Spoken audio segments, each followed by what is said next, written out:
Hello guys, कैसे हैं आप लोग। उम्मीद करता हूं आप सभी लोग अच्छे से होंगे। मैं मुकीम सर आपके अपने चैनल टीचिंग एंड लर्निंग में आपका तहे दिल से स्वागत है, इस्तकबाल है, वेलकम है। आज हम जो संप्रदाय बताने वाले हैं, इससे पहले जो हमने 4 संप्रदाय आपको बता दिए थे, आज हम 5वां संप्रदाय तो मानवतावाद संप्रदाय के बारे में जब हम बात करते हैं तो इसके प्रतिपादक जो हैं अब्राहम मैस्लो साहब हैं और इनके समर्थक जो हैं वो कार्ल रॉजर्स आलपोर्ट महोदय हैं। मानवतावादी संप्रदाय मनोविज्ञान जगत में व्यक्तित्व सिद्धांतों की तीसरी शक्ति के रूप में जाना जाता है। इसको आपको पता होना चाहिए, व्यक्तित्व सिद्धांतों की तीसरी शक्ति के रूप में जाना जाता है पूरे जगत में, पूरे संसार में। और नेक्स्ट पॉइंट इसमें है कि मानवतावादियों ने मानव को अपने चिंतन का केंद्र बिंदु बनाया तथा उन्होंने यह विश्वास व्यक्त किया कि मानव ही मानव जाति का मूल है तथा मानव ही प्रत्येक वस्तु का मापदंड है। इसके बाद नेक्स्ट पॉइंट उन्होंने ये कहा कि इस संप्रदाय के अनुसार मानव के जीवन में उसकी आवश्यकताओं या मांगों, आवश्यकता का मतलब यहाँ पर मांग से है, मांगों की महत्वपूर्ण भूमिका होती है। इसलिए व्यक्ति को समझने के लिए इसकी आवश्यकताओं, मांगों का अध्ययन करना चाहिए। अब इस पॉइंट को पहले हम आपको समझा देते हैं कि ये क्या चीज़ है। इसको ध्यान से देखिएगा। सबसे पहले इसको समझने के लिए आप क्या करेंगे, सबसे पहले हमने आपको कुछ बात पढ़ाए थे 4। एक था आपका संरचनावाद, दूसरा था आपका प्रकारवाद और तीसरा था आपका व्यवहारवाद और चौथा था आपका गेस्टाल्टवाद। ये हमने आपको 4 बताए थे। इन्हीं चारों से ही अभी ये पॉइंट निकल कर आएगी। आप इसको ध्यान से देखिएगा। ये 4 जो हमने आपको बताए थे, तो इसमें आपको बताया था चिंतन, चेतना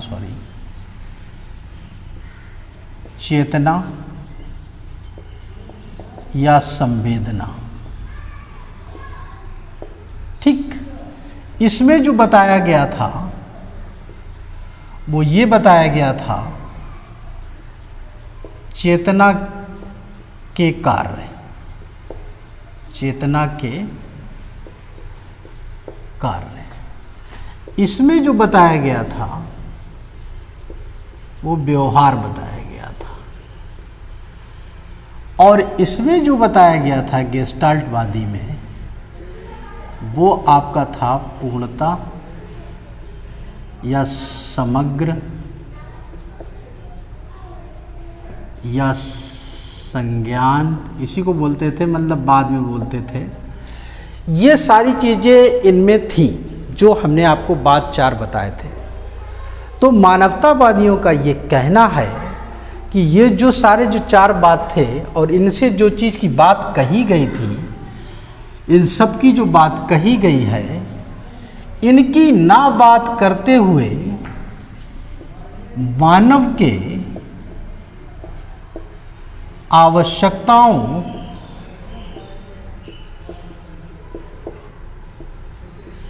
को समझना चाहिए,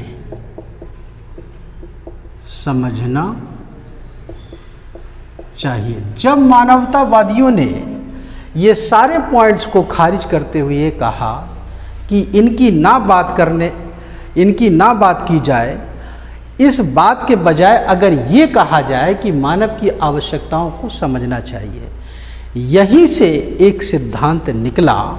उस सिद्धांत का नाम था आवश्यकता का सिद्धांत।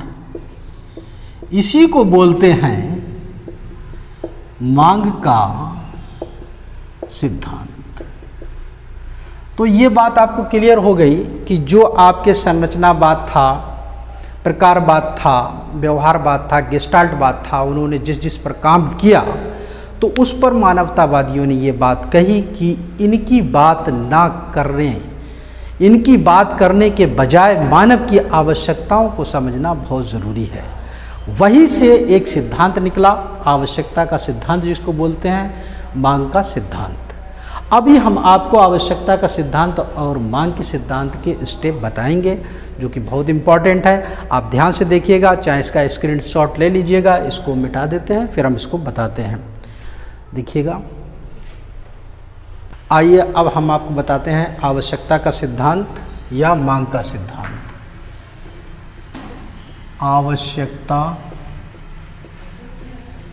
का सिद्धांत या मांग का सिद्धांत। इसको ध्यान से देखिएगा, इसको 5 भाग बताए गए हैं, इसके 5 स्टेप बताए गए हैं। वो क्या है देखिएगा, 5 स्टेप ध्यान से इसको।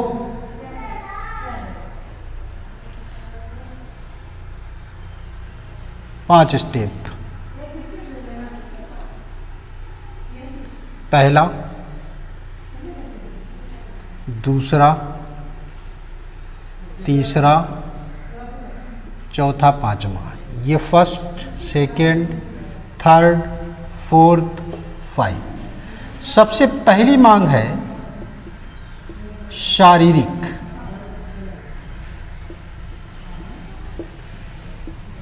मांग, इसको बोला गया है दैहिक मांग। दैहिक मांग। और इसके बाद आपका जो दूसरा है वो है सुरक्षा मांग। तीसरा है समाज मांग। और चौथा है आत्मानुभूति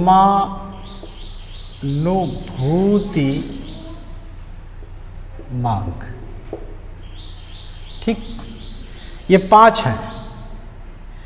ये इसके 5 स्टेप आपको बताए गए हैं। पहले स्टेप में क्या कहा गया है कि शारीरिक मांग। शारीरिक मांग में जो आपका आएगा तो वो क्या आएगा, कपड़ा, रोटी, कपड़ा, पानी। ये शारीरिक मांग हो गई। शारीरिक मांग जब मिल गई, पूरी हो गई, तो उसके बाद सुरक्षा की मांग आई। जब सुरक्षा की मांग आई तो उसके लिए घर चाहिए। जब आपको शारीरिक मांग पूरी हो गई, सुरक्षा की मांग पूरी हुई, तो समाज, तो उसे समाज में रहने के लिए अच्छा सही चाहिए, घर, समाज चाहिए, बढ़िया सा पास पड़ोस चाहिए उसको, पास पड़ोस। इसके बाद सम्मान चाहिए, यानी कि समाज में सम्मान भी चाहिए, समाज में सम्मान।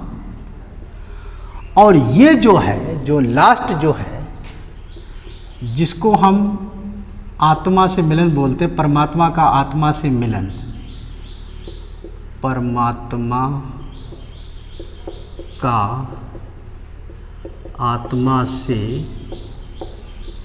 मिलन, और इसी को बोलते हैं मोक्ष प्राप्त करना। मोक्ष प्राप्त करना। ये जो 5वां वाला जो आपका स्टेप दिख रहा है, यहाँ तक सिर्फ लोग 5% लोग ही पहुँच पाते हैं, सिर्फ 5% लोग। और बाकी जो आपका यहाँ तक जो बचा हुआ है, ये आपका 95% लोग यहीं तक सीमित रह जाते हैं। मोक्ष की प्राप्त कर लेना कोई मजाक काम तो है नहीं, कोई ऐसा तो काम है नहीं कि हम कर लेंगे। इसमें सिर्फ 5% लोग पहुंच पाते हैं, बाकी जो 95% लोग हैं वो इतने तक ही सीमित रहते हैं। तो ये था आपका आवश्यकता का सिद्धांत, मांग का सिद्धांत। जो हमने आपको अभी जो पॉइंट बताया था वो ये बताया था, इस संप्रदाय के अनुसार मानव के जीवन में उसकी आवश्यकताओं या मांगों की महत्वपूर्ण भूमिका होती है। इसलिए व्यक्ति को समझने के लिए इसकी आवश्यकताओं, मांगों का अध्ययन करना चाहिए। क्लियर? इस पॉइंट के ये आपका हो गया। इस पॉइंट की भी अभी हम थोड़ी सी बात करेंगे, पहले इसको नोट कर लीजिएगा, फिर नेक्स्ट देखिएगा।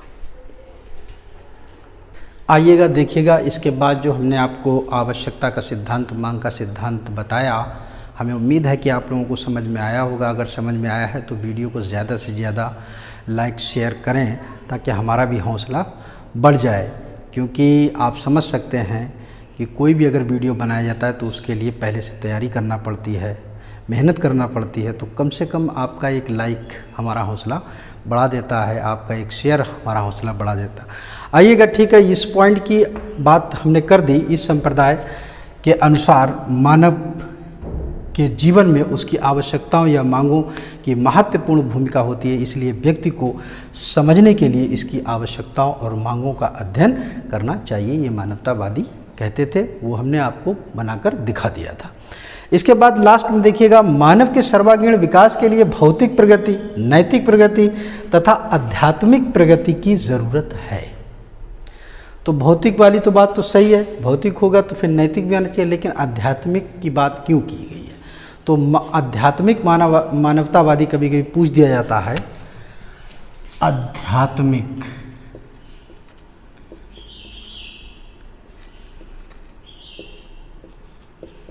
मानवतावादी।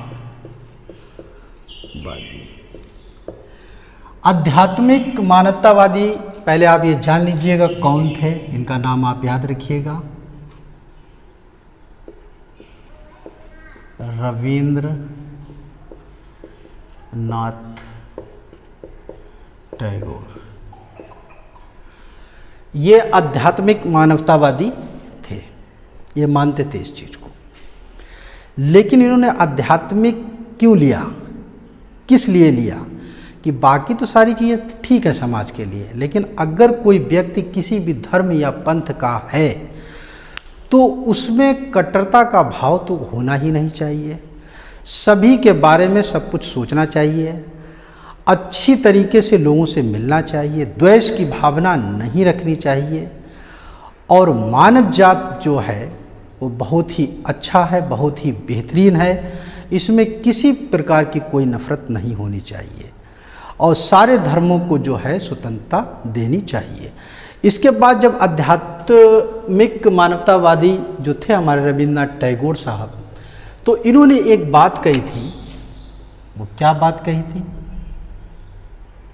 इसको भी ध्यान से देख लीजिएगा। प्रेम, भाईचारे के आधार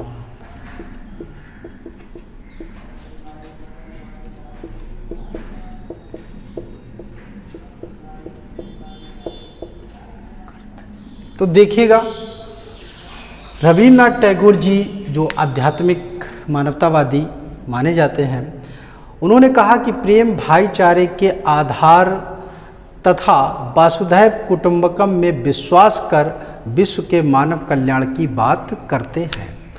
तो आप ये सोच रहे हैं ना कि वसुधैव कुटुंबकम यानी कि विश्व में जितने भी लोग हैं, जितने भी मानव रह रहे हैं, समझ रहे, सबके कल्याण की बात की जाए, सबकी अच्छाई के लिए बात की जाए, ये रविंद्रनाथ टैगोर जी ने कहा था।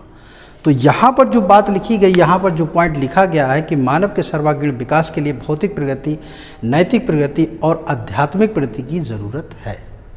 वो चाहे किसी धर्म का हो, किसी पंथ का हो, लेकिन इंसानियत होनी चाहिए, कहने का मतलब ये है। तो आज जो हमने आपको मानवतावाद संप्रदाय बताया, हमें उम्मीद है कि आप लोगों को समझ में आया होगा और आप ज़्यादा से ज़्यादा मेहनत करिएगा और हमारी कोशिश रहेगी हम आपको अच्छे से अच्छा वीडियो दे सकें।